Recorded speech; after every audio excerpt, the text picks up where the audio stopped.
And after various technical glitches, which we've come to love, we're here. And today we've got Neil Boylan.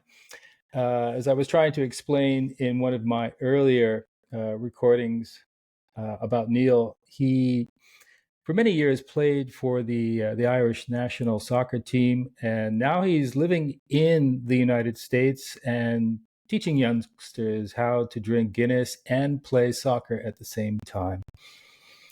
So, Neil, apart from my that, full name is Brendan Neil Boylan. If you want to be, Brendan Neil. Oh my God, are you related to the writer? Not Mr. Bean, no. No. Okay. All right. Okay. So, why are you here?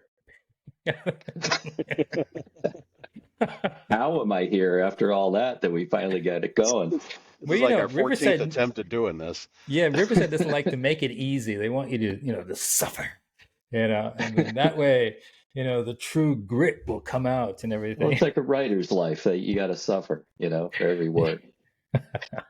There's nothing to writing. All you need to do is sit down at your typewriter and bleed.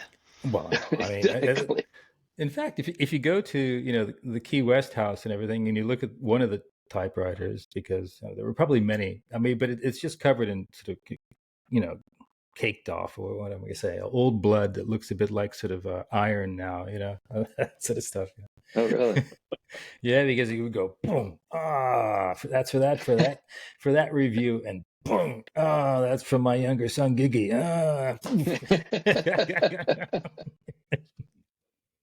Yeah. Okay. So, in fact, Riverside brings out the humorous side of everything that we do here, and inadvertently, this is supposed to be about conversation. So we've got myself, John. We have Mr. Neil, the soccer player, and he does other things too for a living. And then we have Debbie down there, who takes care of all the technical aspects and makes sure that everything is running smooth as silk. Mm-hmm. Okay, Neil, first question. Yes, sir. He's just skipping over me entirely. I see where this friendship, the years of friendship, I see where this is going now. Okay. I'm just going to go ahead and say it now while I've got everybody's attention. Hi, Mom. Okay. Yeah. Okay. All right. Christopher hails from the iron mines of Ohio. Are there iron mines? Maybe. I'm not sure. There might have been at one point. There are now. I mean, Cleveland Cliffs is founded there. I mean, Okay. So we all know that he is a Midwesterner, and they can be kind of touchy, whenever people from the coast, start complaining about the god-awful food, the cold, the lack of sunshine. This coming from the guy that ran away in his early 20s to the other side of the planet. Okay. Yeah. Just want to make sure we're in the same. Just putting it in perspective.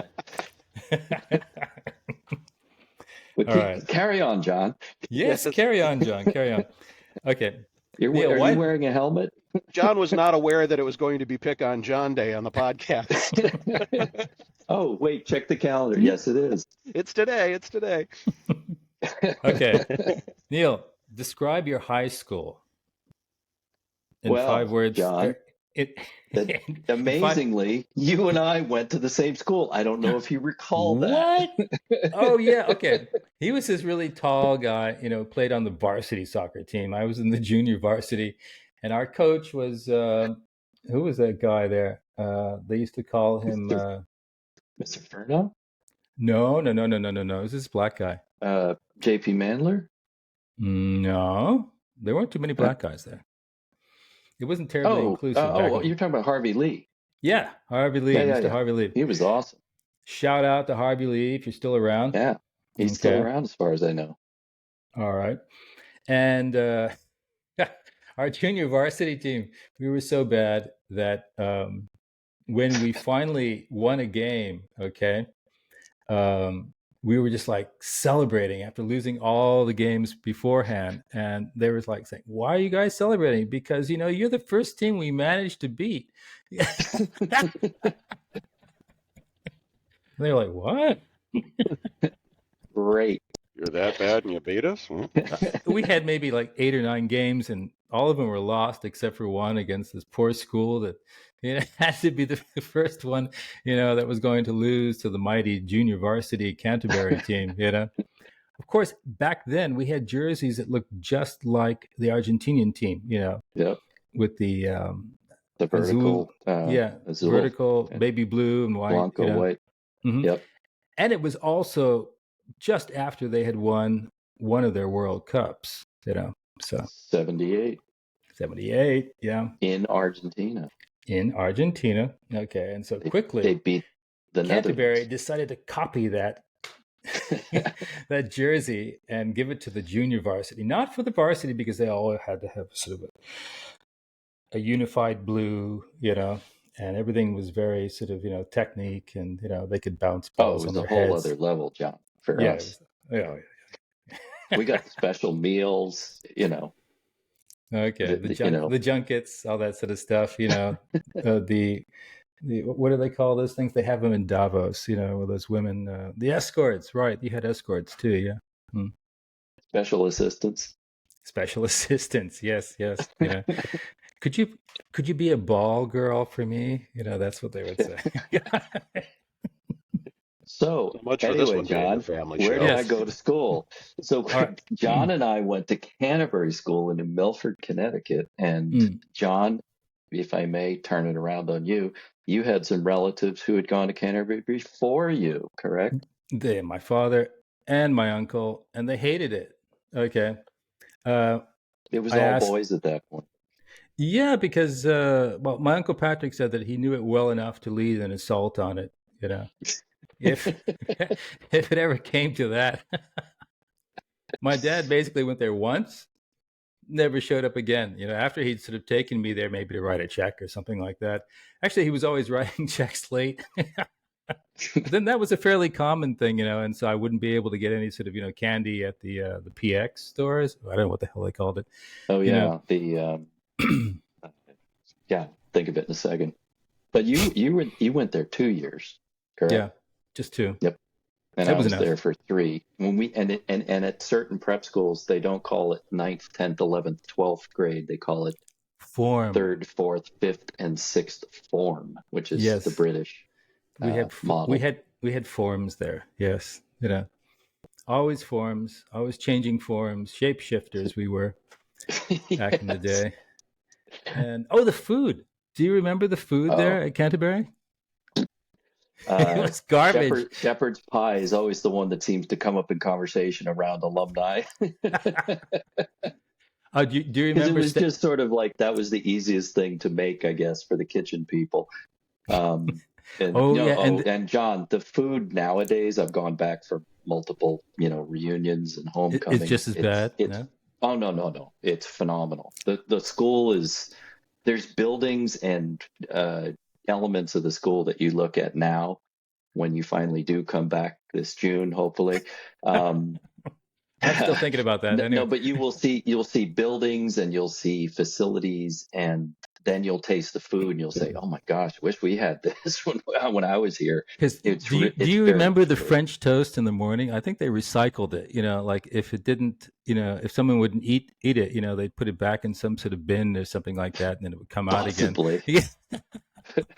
Rewashing the spaghetti that didn't get used for later in the week, that kind of thing. Do you remember Neil, do you remember the roommate I had, Stefan Stander, from Germany? Oh gosh, that was your roommate. I didn't recall that. Yeah. He would say to us, while we were sitting at the table, "You want to see me throw this Würste on the other side of the dining room?" And I said, "Yeah, sure, Stefan," as if you're going to. He said, "I'm going to do it. Watch me." Whoosh, and it lands in some sudden soup or something like that.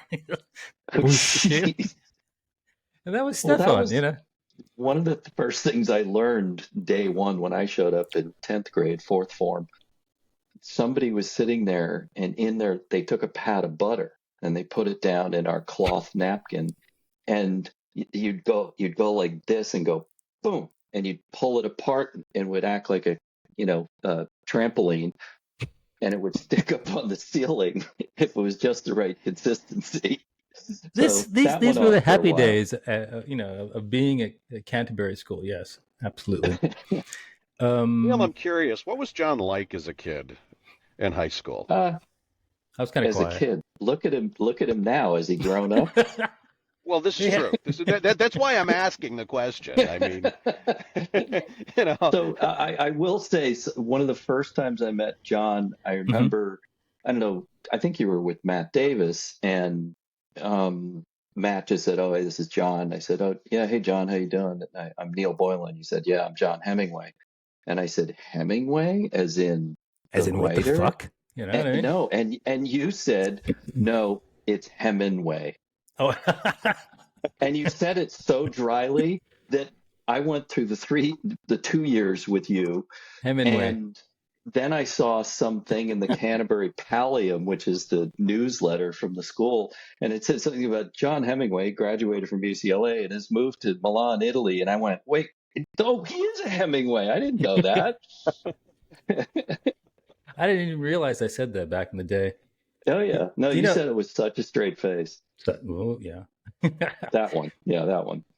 Matt is actually someone who really made out well in this life. Shout out to you, Matt Davis from Michigan. We know Yes, he that is. you are a corporate god, and we An worship automotive corporate god. the exhaust pipe, that is on John's your just car. looking for a sponsorship. You can reach me. I handle those things. That's csm234@yahoo.com. Don't worry about the fact that you're in California. I know it's going to fall into the sea, especially with Newsom there. I mean, he really is doing everything to make sure that the San Andreas Fault actually does show us some cleavage there. You know what I mean? Yeah, So, and you were at UCLA for 4 years, 4 years, and I ended up, son of a and gun. and John made mention before this podcast that it seemed like I was creepily sort of following him around because we've lived in similar places, we It's have similar true. background. So It's like I I grew up in grew up on Miami. Long He goes to Island. Miami. No, well, yeah. So I grew up on Long Island, Manhasset. I go to prep school in Connecticut, and I ended up going to University of Miami. Played Hmm. soccer there. Then I find out years later that both of John's parents had graduated from the medical school there, and No, I my just dad go, did. My "Oh, you, mother, oh, your dad did. Pardon me." she was much smarter than he was in terms, like, she had pretty much a genius. I mean, photographic memory, that sort of stuff. Oh, wow. And whereas she would breeze through organic chemistry, he'd be like, suffering and everything.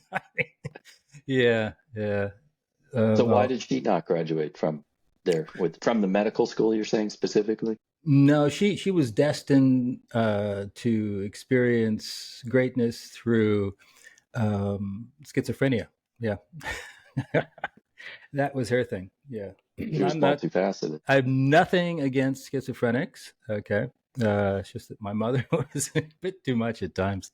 Yeah, but yeah, that's what she wanted to study. Actually, no, she wanted to study marine biology, but So what was her degree in the end? mm, probably, I don't know, pre-med. I don't know. I don't think she even graduated in the end. She just decided to, do what all good women in the 1960s did. They had babies. So that was it. Got Mm. busy. Okay. No, but I ended up in Miami. John left Canterbury and went to UCLA, so he was in Southern California. After Miami, I had gotten into high tech while I was still in Miami, and I got moved out to Silicon Valley, and I was out that Ah, area okay. for 27 years. Whoa. And yeah, so Did we you by have lived in chance similar follow me places. to Milano I was just going to discreetly? say, I did not follow you, but I have followed a certain team there. Ah, right. I'm Yes. Yeah. pausing, dramatic pause for you to bring it up. Milan. Yes. Are you a Milanista? Which team do you like, John? Milan. So they called it Milan, which is interesting because there's two teams that play in the same stadium, the San Siro, and one is AC Milan, also known as Milan, and then the Hmm. other team that I like is Internazionale, Inter Yeah, but you see, Milan. I was introduced to Milan back when what am I saying? Gullit and Yeah, Rijkaard and all. I mean, Van Basten, the White amazing Swan. What do they call it? player. Yeah, Van Basten. He was amazing. I actually saw them play. This was right after they won the Euro Cup, and Berlusconi, sly dog as he was, okay, he's just bring them all over, Mr. Bunga Bunga. Bunga Bunga, yeah, but he put a lot of money into Milan. I don't know how many. The Bunga Bunga is his business, but no, we would say Bunga, Bunga, Pardon me, in Bunga Italy, Bunga. I never met him, That's a whole other podcast. but I knew a lot of people who did know him. Yeah, yeah. But for whatever reason, so AC Milan is white and black and red, and then Inter Milan is Black and blue. bright blue and black. And they were actually, I think, the first team in Italy to allow foreigners to play on their team. Oh yeah. Way back, yeah. That and I just, for whatever reason, I just ended up gravitating toward them and followed them over the years. And players like Ronaldo from Brazil, just he played for them. He played for them, and but just an amazing team to follow. And so it was just interesting that you and Matt, who ended up, I think, going there after you were already there, Matt Davis, you guys ended up in Milan, and you were there 20 Well, I introduced years? him to the mother of his daughter, who That's was right. a student of mine. I don't know if they ever got married, but Don't recall. yes. And anyway, yeah, he was there for a good number of years.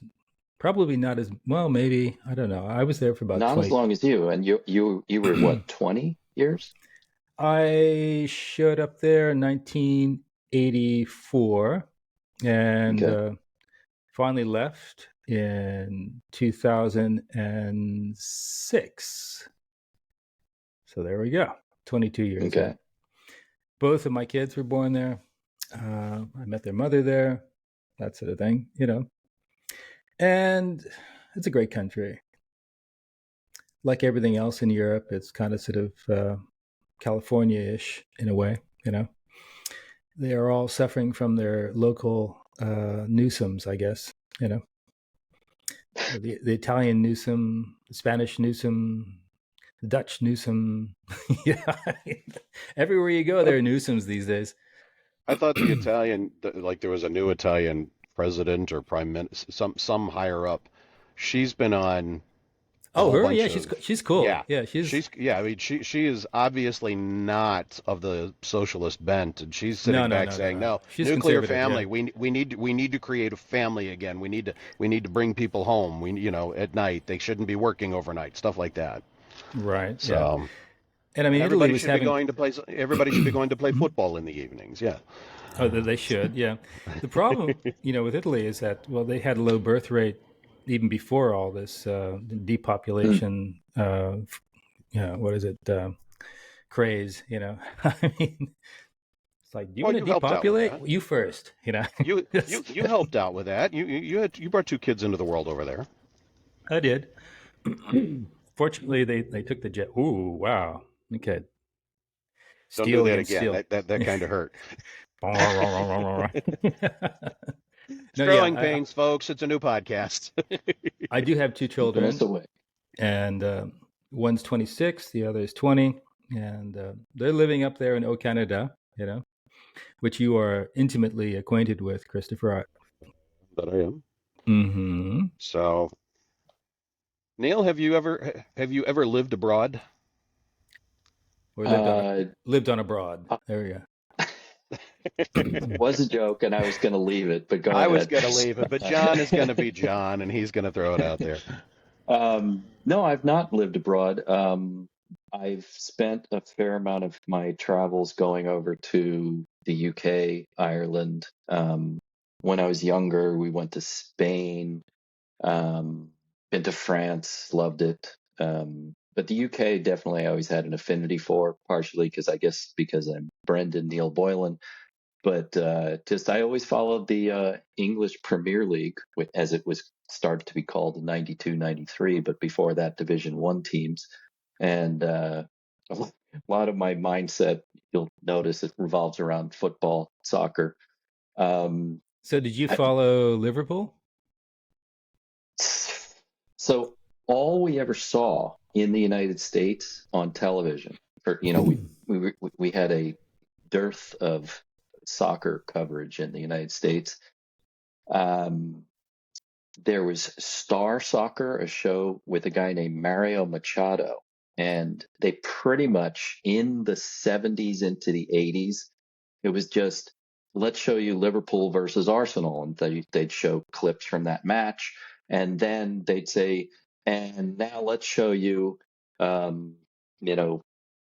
Newcastle playing against Liverpool. And because Liverpool was winning everything, Liverpool just was an amazing team in the 70s into the early 80s. They just were the monster. Was there cable in the 1970s? No. So Star Soccer that was on. I don't even remember. So from New York, we actually had an New York City. abundance. Okay.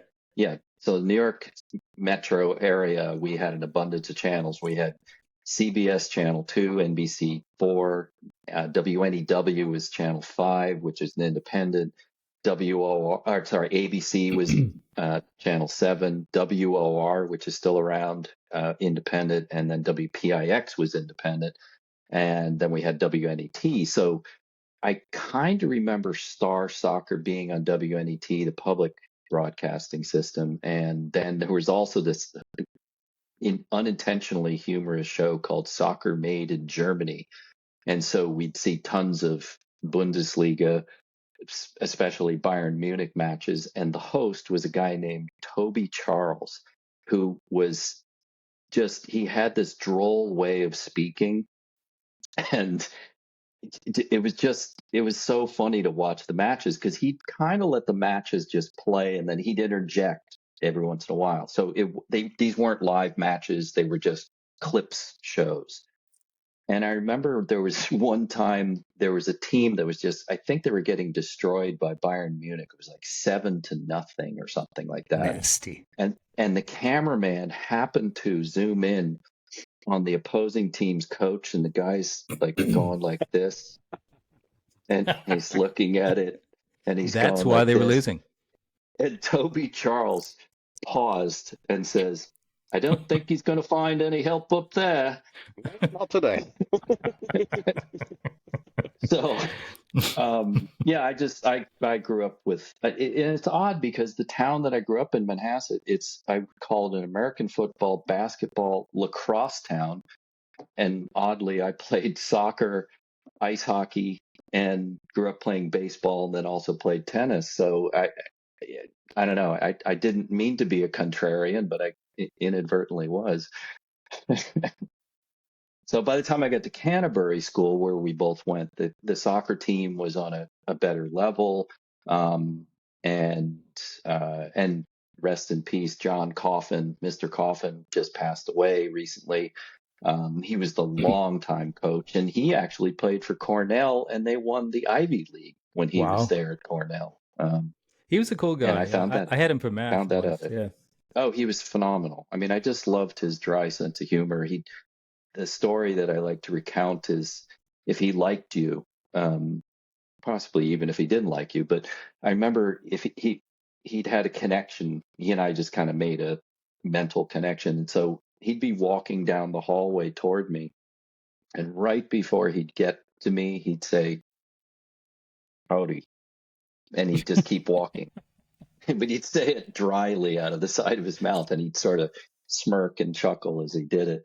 And other people would say, he did that with me too. So, you became a member of the club if he did that to you. Exactly. So and he was the physics and the astronomy teacher, and just brilliant man, and lived to be 97. I had gone to a Canterbury soccer reunion in the fall of 22, and one of the people there was Jed Coffin, who was John Coffin's son. Huh. And he had reported at that point, like, Dad's 96 and he's enjoying life in Arizona. And so, it was It's fun to get back there and see people after all these years. Wink, wink, John. You should go back this June. I haven't been back June since 7th through 9th, 2024. basically in 45 years. I haven't seen it. Yeah. Well, okay. I You'll be tried. impressed. I tried. I mean, I was at one point going to, Does that mean you drove up the hill and then no, turned no, around no, and no, no, no, left? no, no. I mean, I was going to give a presentation of Strange Tribe. I mean, they use my name in their Wikipedia page. Oh, he's a notable author or something like that, but they wouldn't allow me to speak in front of the class because that was before, the LGBTQ had become the soul of America. And people were kind of like, well, we got to turn the kids into something weird or something. If he comes here and talks about it, it's Hemingway. No, no, no. I think we'll just say, no, I'm sorry. There's no more room. We'll work on getting you a place to present your stuff. Speaking of that, I feel like I'm left out here. I should have been wearing this the whole time. You should have. You should have. We just want to remind people that there is a great distillery in Key West, and it's called Papas Pilar. Well, no, they make Papas Pilar. It's called the Hemingway Rum Company. Okay. Everyone's got to. He's Irish. Well, he's legit with that. Mm-hmm. He's going to do a toast. Oh I'm my ready God! to go. This is my sipping hat. It's your my sipping hat. Hemingway sipping hat.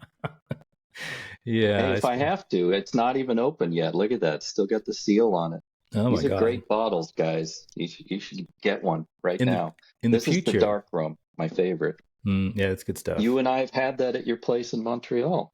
We have. We've had the blonde and the dark. And we had the blonde and the dark. It's not what we're you talking might think it rum is. still. We're talking about rum. We're talking about rum, right? I just want to make sure. Yeah, I'm talking about rum. What are you talking about, John? I had a whole bunch of rum with a redhead that actually is over his shoulder over there for a couple of hours in Key West. Oh yes, the wife. The other shoulder. The wife, yes. Yeah, the other shoulder. There, John. The Russian Ukraine wife. Okay, because she has father and mother on both sides, so to speak. Well, yeah.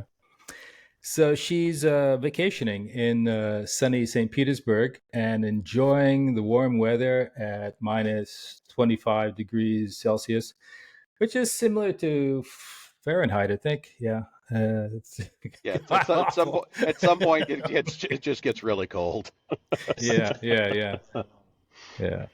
So they come up with all these memes, of people in Siberia who take water and it freezes in the air and everything, and that's supposed to make them feel good about where they are. Like they do in the plains in Canada. Every once in a while, you see one of those videos. Somebody goes out their backyard, just. It's like we do that too, but with sand, and it just goes down into the sand. Yeah. So, Neil, apart from being a funny guy, what do you do for a living? I don't make money being funny. Well, I ended up, so I graduated from University of Miami with a management degree and then a marketing degree as well, marketing/advertising. And I ended up getting into marketing at I was in radio. We were mentioning this, Chris, earlier. Mm-hmm. I detected a radio past for you. And just a little. I had gotten an internship at a station called Love 94, which is an adult contemporary and modern jazz station. Ooh, and Love 94, that I would listen to sporadically when I was at the University of Miami. So then I walked in and I started meeting all these DJs that I'd heard over the years. And it was just interesting to work there. But I was there for about 3 or so years, working in mostly the promotions area, dabbled in a little bit of selling. And but it was really cool. I mean, we were doing movie debuts, premieres. We were doing a lot of concert promotion, and they were building houses like, it was popping popcorn. It was amazing. One of my favorite anecdotes from the movie part is there was a movie coming out called To Be or Not to Be it was a remake by Mel Brooks of the old Jack Benny movie. I thought it was a remake of something Shakespeare wrote, or no? I think it could be. Hamlet, yeah. At least that line. So we're going to do a remake of that line. Yeah, there we go. Yeah. And the Jack Benny version was pretty amusing. And then so Mel Brooks came out, and it was Anne Bancroft, his wife, was in it, and it was a decent movie. So we're doing the premiere. Before the premiere, we would go on the air. We'd say that so the ninth caller will give 2 tickets to the premiere. Mhm. Well, I get this phone call. I'm in the promotion department, and this woman calls up and says, "Hey, I know you're probably not going to believe me, but I am Mel Brooks. I think it was niece." And I said, "Really?" And she says, "Yeah." And I was just wondering. So Mel's mother lives in the area, and just wondering, is there any way we could get some tickets? And I said, "Really? So you live in the area?" And she goes, "Yeah, yeah, yeah. I have a hair salon. It's called Blazing Scissors." That's a good one. And I was like, "Okay, you're scoring points with me already." I said, "Now you're saying that Mel's mother is potentially going to come to this movie premiere?" And she said, "Yeah, that's why I'm calling. I was just hoping. I know you normally give these away, but it'd be great if we could get a couple tickets." And I said, "Okay, what's Mel's real last name?" And she said, "Kaminsky." And I said, "Spell it for me." And she said, Kaminsky. And I said, "How many tickets would you like?" She goes, "That's it? That's all I had to do?" And I said, "Well, number one, not many people know his last name is Kaminsky. Number two, if they were faking it, they might have spelled it with an I at the end, but the That's true. Ukrainian side is the Y." Hmm. So she's like, "Oh my gosh." So I think I gave her 3 or 4 tickets. Mel's mother showed up. She was maybe about 4'10", Okay. teeny little woman, and she's, very polite and kind of shy, and they had the best time at the movie premiere, and it was a riot. So stuff like that happens when you work in media and radio. So that was fun. So I did that, and then I ended up uh after a few years there, it was fun, but it wasn't very lucrative. And so I ended up finding a relational database software company that was in the Miami area, and it was a family owned company. And I ended up getting in there and marketing. And so I was creating ads and placing ads in a bunch of different magazines pre-internet, because this was 80, uh, 6, 7, 8, 9. And so I got in with them. And then after a few years there doing that, one of the magazines that I was buying from, I had lunch with this woman who had been promoted from ad director to publisher. And she said, I think I just said to her at lunch at PC Expo in New York, I said, "Hey, how's your new job going?" She says, "Oh, it's going pretty well." I said, "So what are you guys up to?" And she goes, "Well, we're looking to fill a couple positions." I said, "Really? What's that?" And she said, "Oh, well, one of them's Northwest Regional Sales Manager," and they were based in Silicon Valley. And so I'm eating, and I go, "Really?" And she stops and goes, "Why? You'd be interested?" I said, "Heck yeah, I'd be glad. Oh, when can you get my resume?" So I moved out there. I think that was in June of '89, and then interviewed in July of '89 and moved out in August of '89. And I was in California for 27 years till 2016. And so Quite a long mostly time. was, yeah, so I was mostly doing high tech stuff. And I was with DBMS for a few years. And then I ended up getting recruited to sell advertising for Science Magazine, which is the peer reviewed weekly journal that gets put out. And that was just, I couldn't have inadvertently timed it better. I got there in the fall of '91, and the uh, political situation was that was when George Herbert Walker Bush was on his way out, and then Clinton came in and he doubled the NIH budget. So a Hmm. lot of the topic matter in Science Magazine, even though it's multidisciplinary, most of it, by the time we got into the mid to late '80s into the '90s, it was all life science related. So the National Institutes of Health, the NIH, was when people heard that their budgets were being doubled, were those researchers were then going to need to buy DNA sequencers and scanning electron microscopes and all kinds of reagents, biochemicals that are used in basic research, you're not experimenting with humans. You're doing this on a molecular, cellular, microorganism level. Oh. And so I ended up working for them for 15 years, and then just ended up spinning off after I worked with them and been an independent marketing and salesperson for many years. And so that's the long answer to what do I do for a living. Are you still working in marketing? Yes. Can't you tell? Yeah. Yeah. Hint, hint. Product hear that? placement Did right you hear there, that, folks. That's Tricia? what we call Okay. it. Product placement. Yes. Yeah. No, Debbie, make sure we send Neil another bottle. Mhm. I didn't have my Papa's Pilar shirt with me. I'll have to dig that out. This is, by the way, one of those stretchy shirts that you wear when you go surfing. So, you and I both have a Miami background. I figured I'd throw this on, a little billabong. Well, I mean, you probably could find some waves, if you want to go out to Maine or something like that. It's not that far from where you live, no? Yeah. And just, then 10 seconds later, it'd be a popsicle. yeah. Well, if you had Just a full that. body wetsuit on, then the great I'd whites want to would. do a dry suit, not a wetsuit. No, The no, ones the no. Coast Guard uses to jump in the water. Yeah.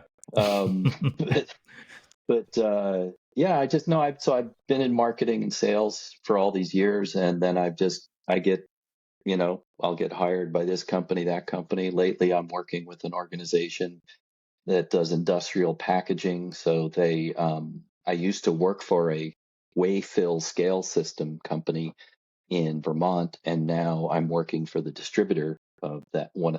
That's one of the products that they distribute. I think they did do about 45 different manufacturers' products, so we can kind of address small, medium, and large size companies from end to end of the whole packaging aspect, no matter what it is, whether it's dry or wet or whatever.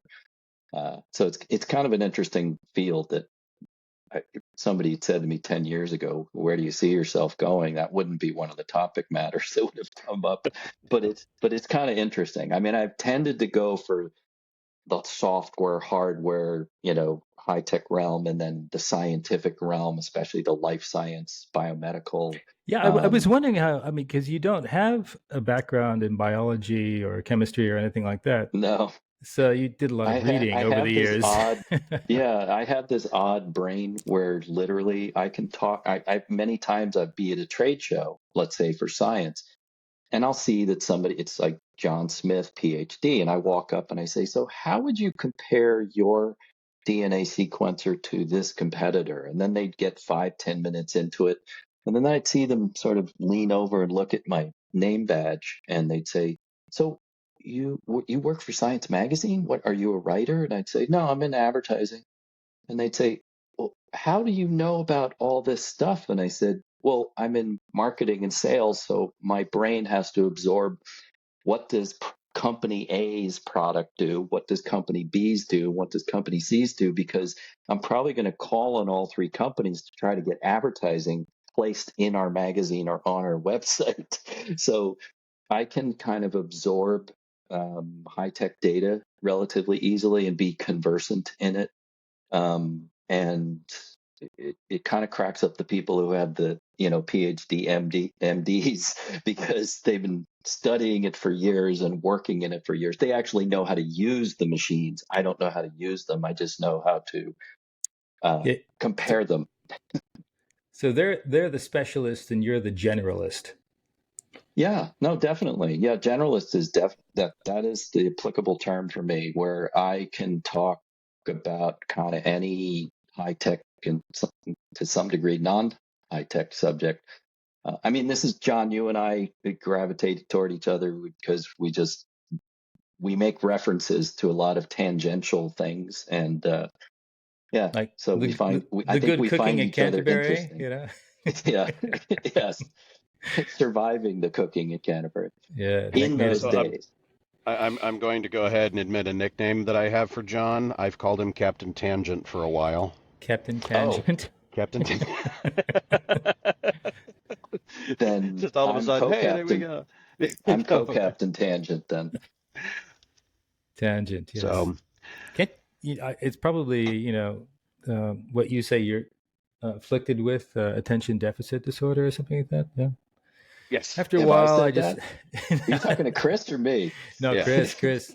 In his Yes. podcast, he confessed this to the I, world. I have adult onset ADHD. That or I was a gifted student when I was a kid, and so the teachers just assumed I knew what was up because I had something that resembled a working knowledge, and I was just repeating what Rob said over there, and that was Right. it sounded like it was kind of how I kind of faked my way through high school.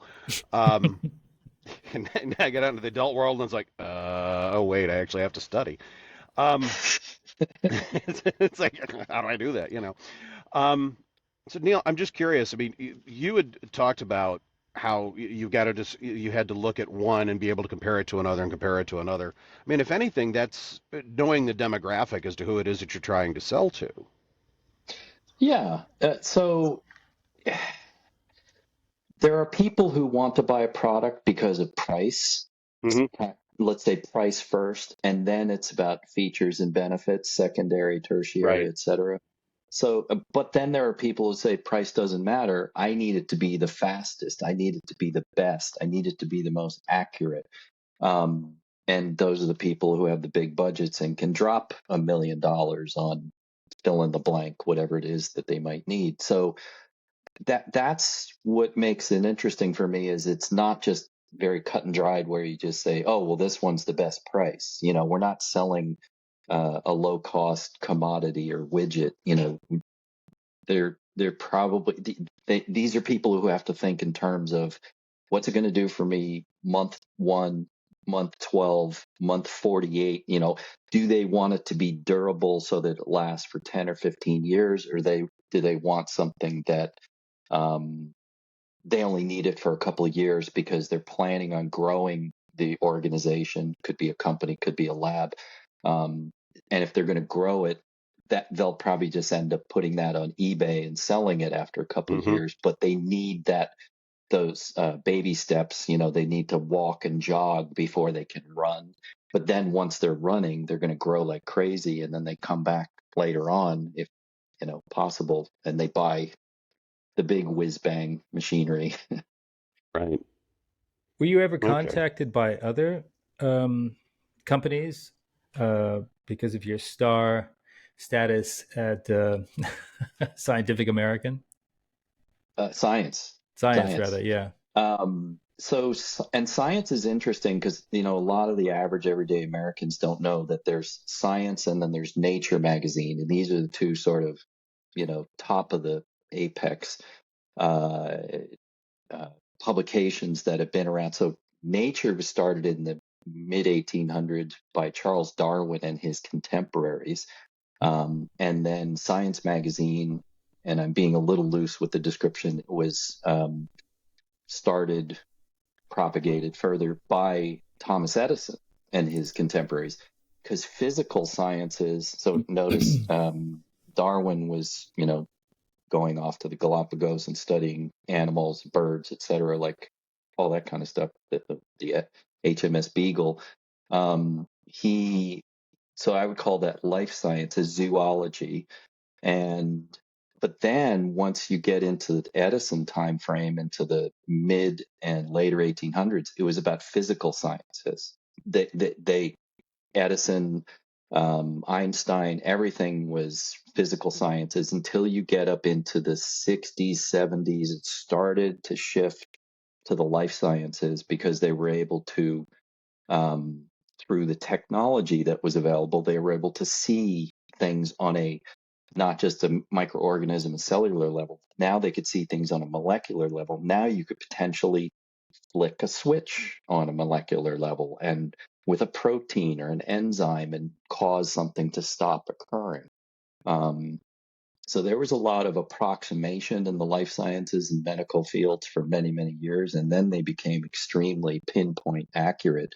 And I remember since I started at science in the early 90s, people would say to me, average layperson, when they'd say, "Oh, you work for science, when are they going to cure cancer?" And I'd say, you know what? I feel like they're rounding it down because there obviously there's not a cancer. There are many different forms of Many of them, cancer. yes.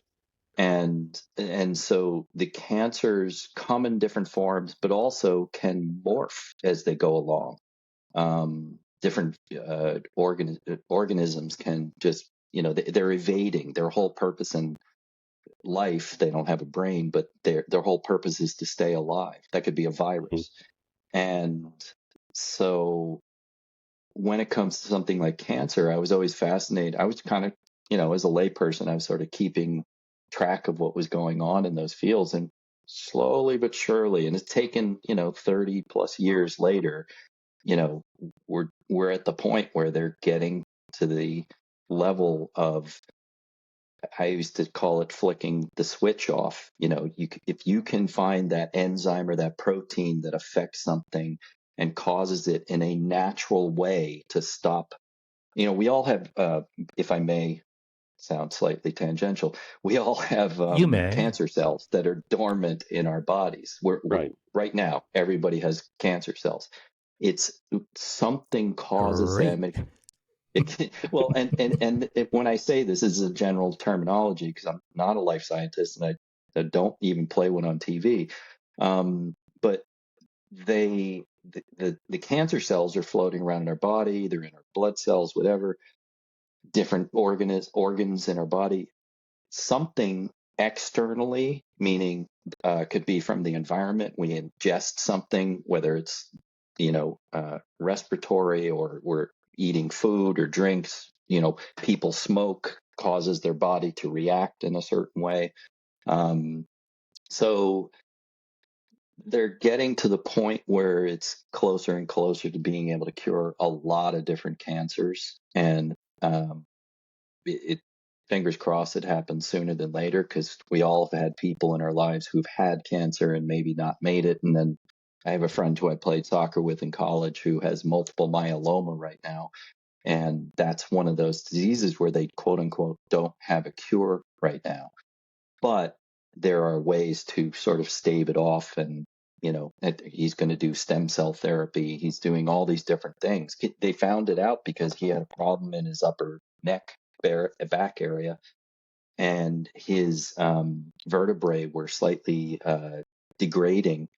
And so they went in there and they found these tumors. And when they did a test on what it was multiple myeloma, which is a blood disease, similar to, different from leukemia. And it's just one of those things that we all hope and pray they start knocking those pins down and making them go away, because that would be phenomenal. Then we don't, and people can live to be 120 and not go downhill as fast as we do when we get to, how old are we, John? 63? We're getting up there, yeah. You never ask a host's age, Oh, I'm sorry. On Hemingway's parlay. Were you born? You were born in 61, though. I was born January 15, 61. Yeah. Okay. So you're gonna turn. I'm not going to tell you my social security number, though. You'll turn 63 this year. Yeah. I'll turn 64. Did. Oh, right. That's true. Yes. We're in sort of a time loop. Remember you called me the other day inadvertently for my birthday? Right. And no one had called him at all. Okay. And I said, of course I called you. I haven't spoken to you for a couple of months. I was just crying and sitting here drinking my Papa's Pilar. I don't know if that's the kind of advertising they want. No, Cancer, and I felt much crying better over the after bottle. I drank it. It's true. Then you will buy another one, and so that's sales. Yes, that's good. This is my second bottle, John. Okay. Oh, they're so going to hurt me when I go see them at the end of February. It's going to be, really, are you guys going to do this to our, but we're trying desperately. We've got this whole big, massive video advertising campaign all over social media, and you guys are just doing, no. I can see that happening. Well, but on a positive note for Papa's Pilar, John and I reconnected. He was living in Montreal. I was living in Vermont. We ended up getting together. I ended up contacting a woman who's involved in the promotions, and she sent me some promotional items so we could celebrate his birthday together in Montreal. And we took a bunch of photos and, wearing our shirts and our hats and drinking our Papa's Pilar. And I really do love the product. I mean, I'm not saying that because John's here. I'd say that even if you were just here, Chris. No, I mean, it's a great rum for sure. It really is. And I've been drinking rum since my University of Miami days. And I was down in Florida, and we would, could get it anywhere we wanted. So this is really good stuff. And we're making our tangential jokes, but this is good stuff. They can hear you down in Key West. Yeah. They have a listening device. Of course they do. Everywhere. That's what corporations do. They track us. And then they sell our data. His data has all to do, or rather nothing else to do with anything else, but only rum. Okay. That's it. So, idle curiosity here, Neil. If we were trying to market a podcast, yes, what would you recommend? So someone who speaks English. No, I'm actually gonna answer this honestly and straightforward. What one wants to do marketing wise is you have to figure out who is your potential audience, who is your desired audience, who are you trying to reach, and sort of working from men, there. Well, but seriously, I mean, in other words, is this made for 3-year-old to 10-year-old kids? No. I mean, is it made for teenagers? No, it's really made for people in their probably late teens or 20s on up, and people who, and John and I have talked about this. John is, I'm going to say an amazing fact, the grandson of a very famous writer named Ernest Hemingway. I don't think of him that way. I think of him as John. Right. I didn't even know he was a Hemingway until a few years after I graduated from prep school. Oh shit! I didn't know I was related to him. I think his wife said it best when we were at the Hemingway Rum Company, and John was signing books, and a friend of mine came running up to me and said, "Do you know who that is over there? That's John Hemingway." I'm like, "Yeah." I said, and Christina, without skipping a beat, says, "Yeah, I know who he is. He sweeps my floors and takes my dog for a walk. I'm Christina, his wife." Just without skipping a beat, there she is. That's but awesome. It's just John. Right. That's the thing. That's the thing about him. It's just John. That's another alternative name for the podcast. It's just John. It's just John. And no, and it's true because John. I mean, John, you obviously have this amazing legacy in the family, but you're forging your own way through the world, and you've decided to become a writer, nutball that you are. Why would you want to do that to yourself? But, yeah, that's kind of masochistic, I mean, it's a lot masochistic. but I always I'm looking for my voice, Yeah. And you're slowly but surely finding it, aren't you? I think I found it. Yeah. So, I doesn't mean that they'll publish me though, but I mean, well, publish yourself. And I do. In fact, that's what I do. You can get my books at Amazon these days. Okay. Go ahead. Go for it. Well, let's see. There's Strange Tribe, which talks about the soul of America. That is my father who changed from Greg to Gloria and had 2 Florida license plates. Okay, because it's a state with the right to choose. Sometimes you feel like Greg, other times you feel like Gloria. And then there was Bacchanalia, which is kind of my take on The Sun Also Rises, 100 years after that book. Mm-hmm. And the last one was Murder on the Florida Straits, where I talk a lot about what's going on in this country, or has been going on with all the sort of, the COVID stuff and everything, but making it happy. I mean, these people are happy. They're going out. These men are dating these just amazing looking women, which is common in Miami, So that's what I hear. Yeah. Yeah. Just God's gift to straight men, basically, is Miami. Yes. Anyway, you can find these wonderful books on Amazon.com. Just look for John Hemingway, and they're all there. You can get it in Kindle. You can get it in paperback. I think you can even order Strange Tribe in hardcover. And those are actually the original editions that are still floating around out there in the ether, Ethernet. Yes. There you go. Mm-hmm. And where will you be appearing next, John? Where will I be appearing next? Ooh, you mean for like signings and things like that? Signings. Yeah. Signings. I don't know. We'll have to sort of organize something, get all We're the going to try Irish and get them soccer back down to players Key from your West for team there. Hemingway Days. Hemingway Days, There I'll we be go. there for sure. Okay. When is that? That's July, around his birthday. Specifically, can you look it up? Weekend of the I think 21st. they do it from something like, basically the faithful start gathering around the 17th of July. All the Hemingway lookalikes, all their families, all the aficionados of Ernest. So I pride myself on being super fast finding things on the internet. Hemingway Days in Key West, Florida will take place 17 through 21 July 2024. Yep. I might go to Spain, but I will be back in time for Hemingway Days. Yeah, that's fun. Okay.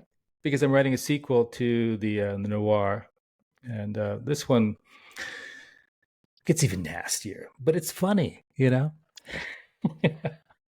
Everything's got to be funny these days. No one is going to be left behind. All right, it's inclusive. Okay, everyone's going to be inclusively laughing when they pick up my book.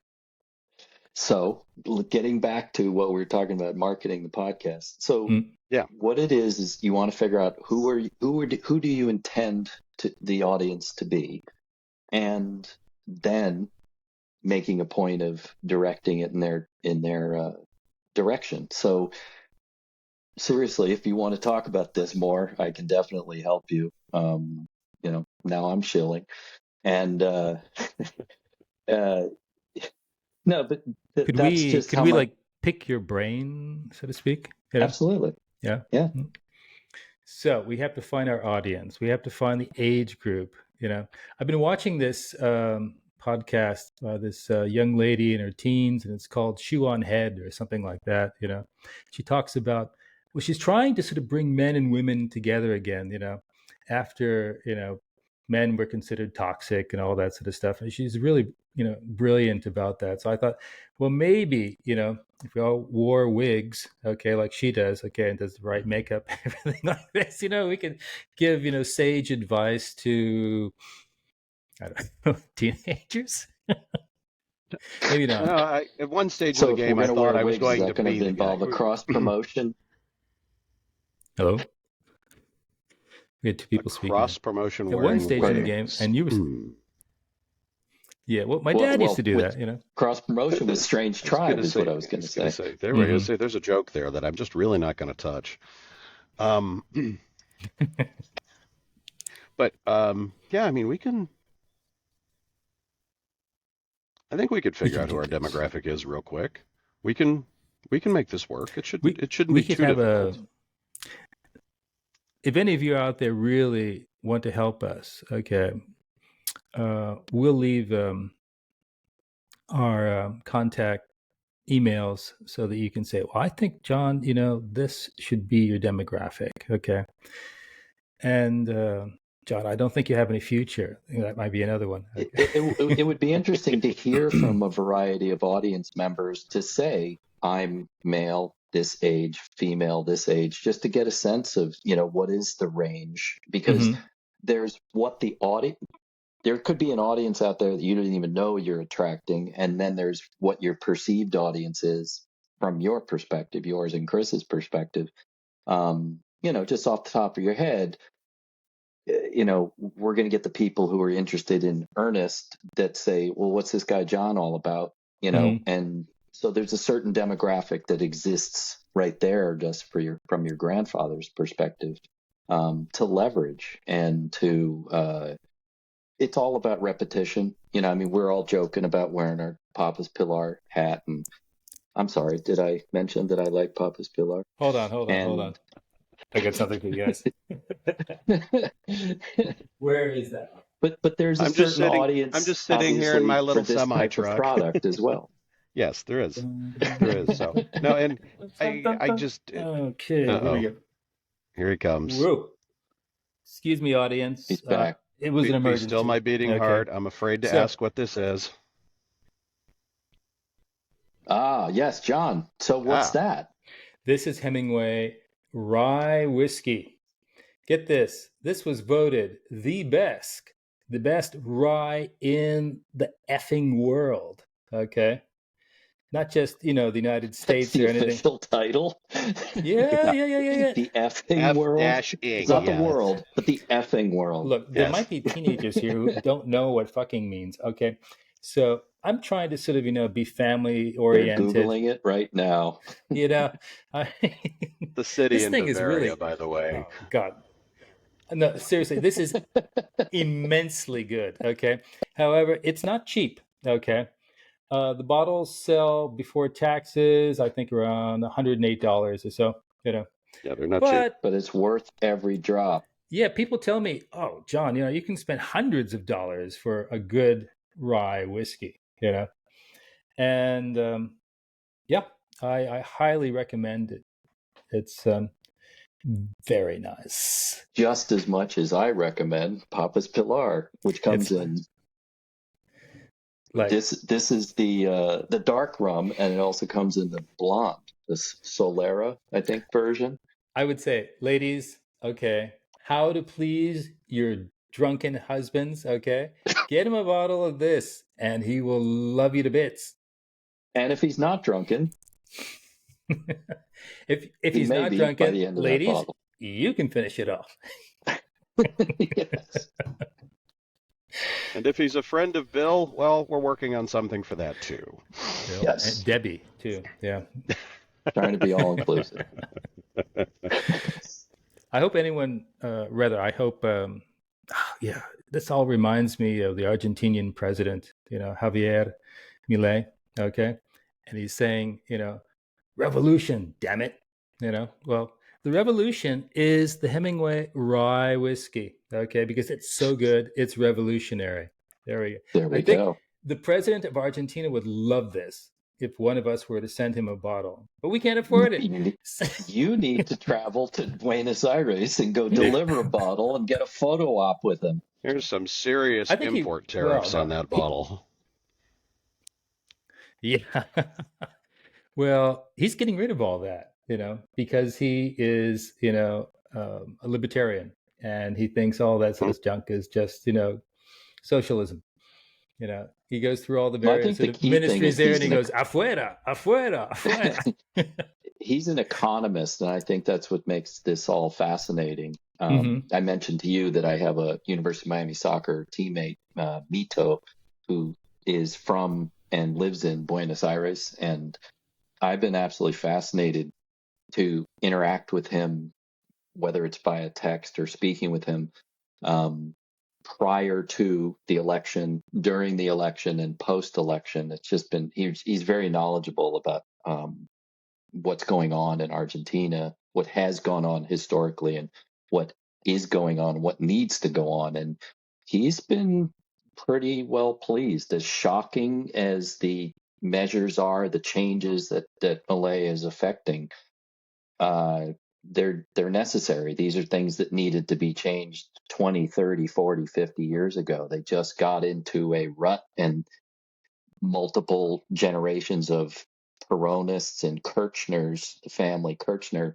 didn't want things to change because they had complete and utter control of everything. And Of so course. now this guy comes in and he just wants to just hit the reset button, and everybody went, oh my gosh, and they're chewing on their fingernails. But now that he's started to do it, I think it's actually working.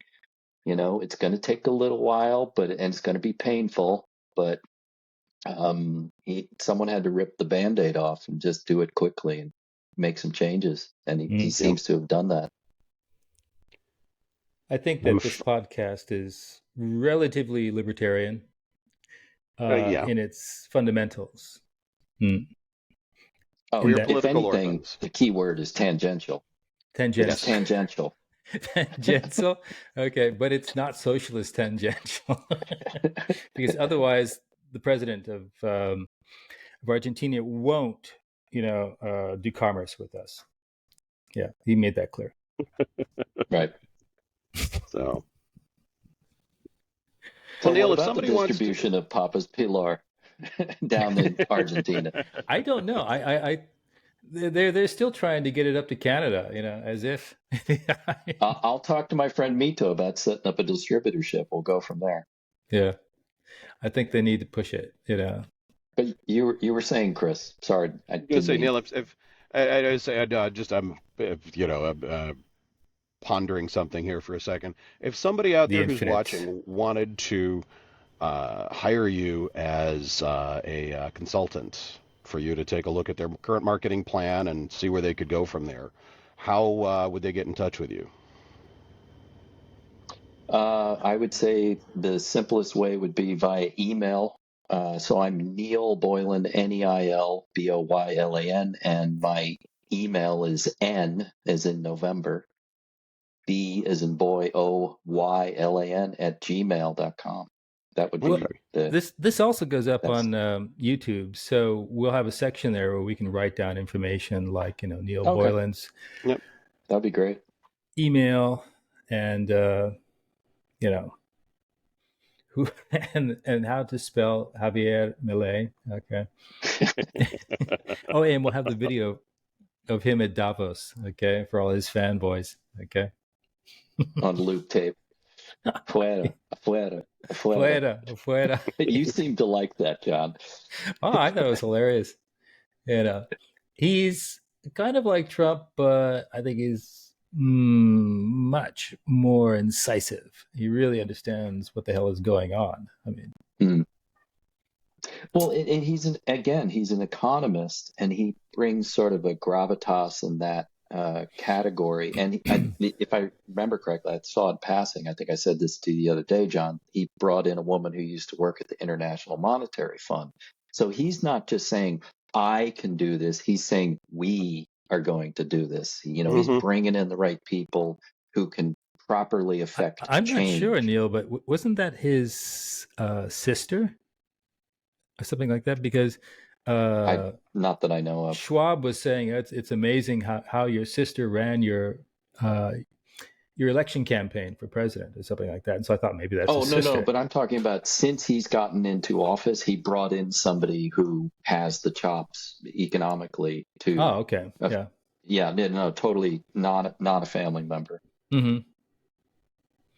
Yeah, he's. I just had to mention him because Yeah, no, he's he's he's fascinating. amazing. I mean, I thought, wow, we need a lot more leaders like him. If we're gonna change Well, talk things. about a built-in Hemingway audience. There's a few macho people down there A few, yeah, just a few. There's a few.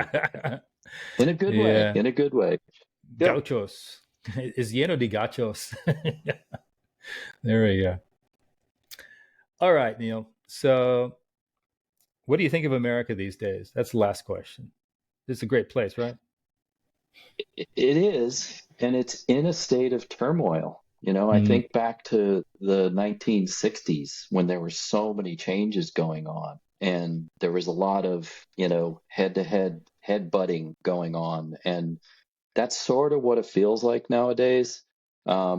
It's the opinions are extreme, the uh, some of the actions are quite extreme, and um, it just like in the 60s going into the 70s, there's going to be all that headbutting. Fires have to be lit. Things have to be torn down. Things have to be built back up again. And that's sort of where we're headed, especially as we get into this year, going into 2025 and beyond. I just feel like there's going to be some, and I have no idea how that's going to end up in November and of 24 and January of 25. I really don't know what is the end result. And you and I have our difference of opinions about politics, but we speak like this. We have a level-headed conversation. Sure. Yeah. And yeah, but I really wish in the end that's really what I'd like to see is more level-headedness going on both sides. There's too much feels, I feels, okay, feelings, okay, rather than I think, i.e., instead of just then I know saying we have problems here that need to be solved. Okay, that's it. Right. If you really take a look at it, we all want about 95% of the same things. We all want safe neighborhoods for our kids to play in and our grandkids to play in. We all want good schools for the kids to go to so they can be better than we are, so that they can go out and be even more productive than we are when they become adults. We all want great health care. We all, so that way we can enjoy our grandchildren and our great-grandchildren. And, we're all just disagreeing on who's paying for what. And that's the big thing. If we could just figure out a way for everybody just to find common ground. Like you said, the two of you, you said, you've got differences of political opinion, yet you've been friends for a long time. And, I've got friends that way myself that I've known for nigh on 40 years that we don't talk politics because it gets ugly. John's a little slow. It just struck him what you said.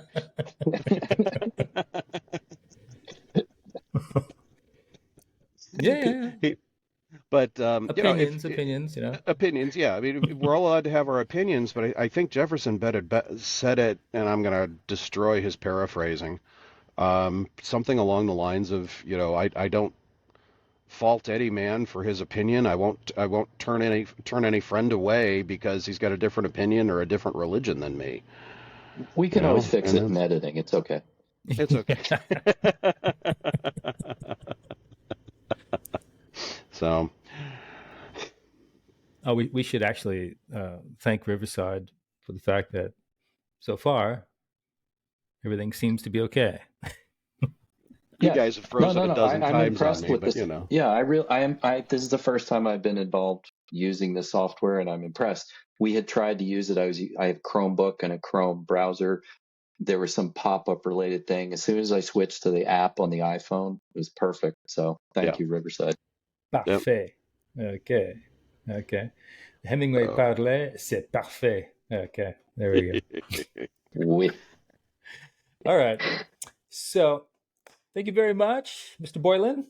It has been a pleasure indeed to see you again, to hear your Good to words see you, of Mr. wisdom. Hemingway. Nice to meet you, Mr. Merchant. Good to meet you, Mr. Boylan.